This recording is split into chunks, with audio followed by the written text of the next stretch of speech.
Welcome to another edition of You and Me and Multiple Sclerosis.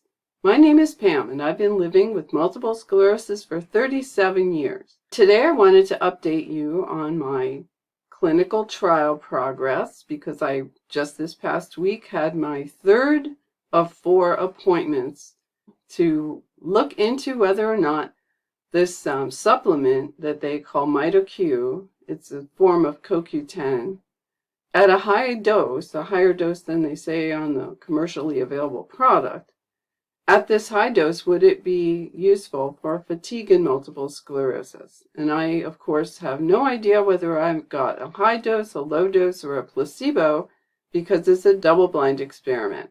And we'll just have to wait and see how that turns out, right? So this third visit was a lot like my second visit in terms of the things that were done. We did the same kinds of tests, like the 25-foot walking test and the 9-hole peg test, and there's sort of like a symbols and number matching test that you were timed to do. Same stuff, and the same number of blood draws as last time. But I have been taking the supplement now for, 5-6 weeks, so they're going to be able to compare blood work from earlier and now. The nice thing, by the way, about having this done through Oregon Health Sciences University and that I am a patient there, I have a MyChart account and the results of the blood work actually show up in MyChart. So I was able to go out and see what my blood work looks like. I don't know whether the things that they're looking for are telling them what they need to know. I have no idea. But it was kind of interesting to look at it anyway.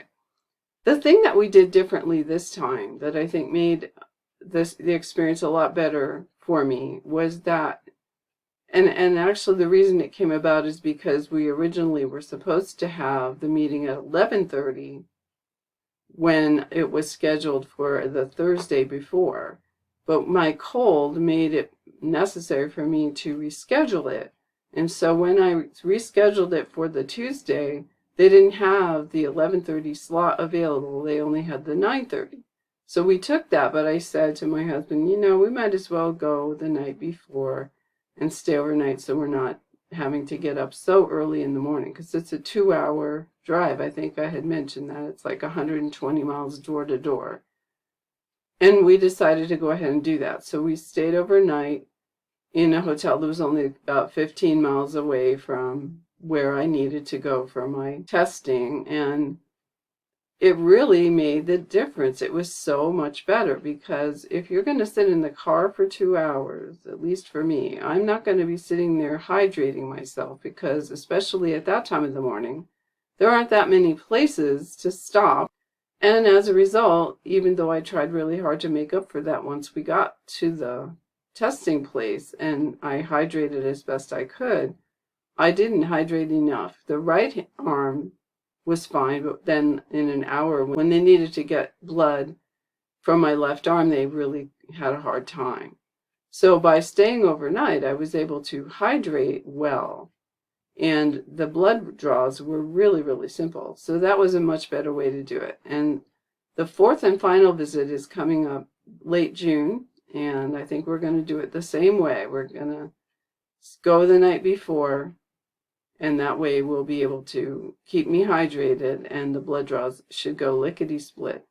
And the reason that that's important is not just because it's kind of stressful, to put it mildly, if they're trying to get blood out of you and they can't, but they're under a very tight time window, apparently, of like 5 minutes to get the blood out of you.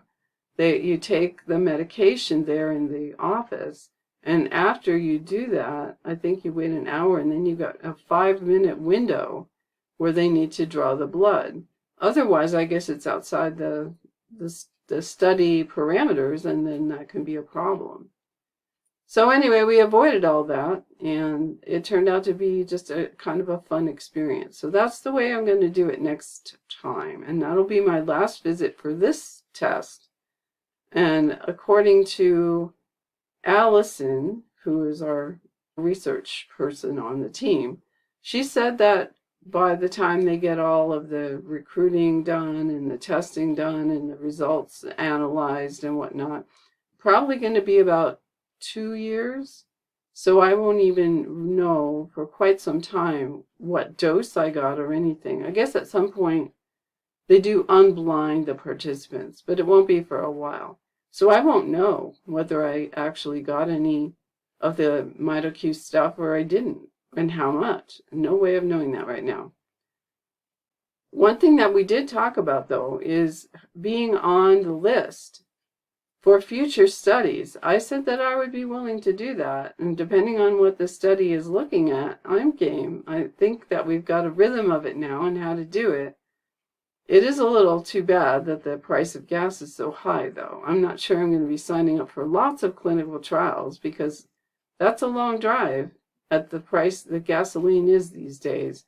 And our truck's getting old and it doesn't get the greatest gas mileage anymore. But all that aside, I still encourage you to look at the possibility of being in a clinical trial because it does help move research forward in a way that without our participation would be really, really hard to do.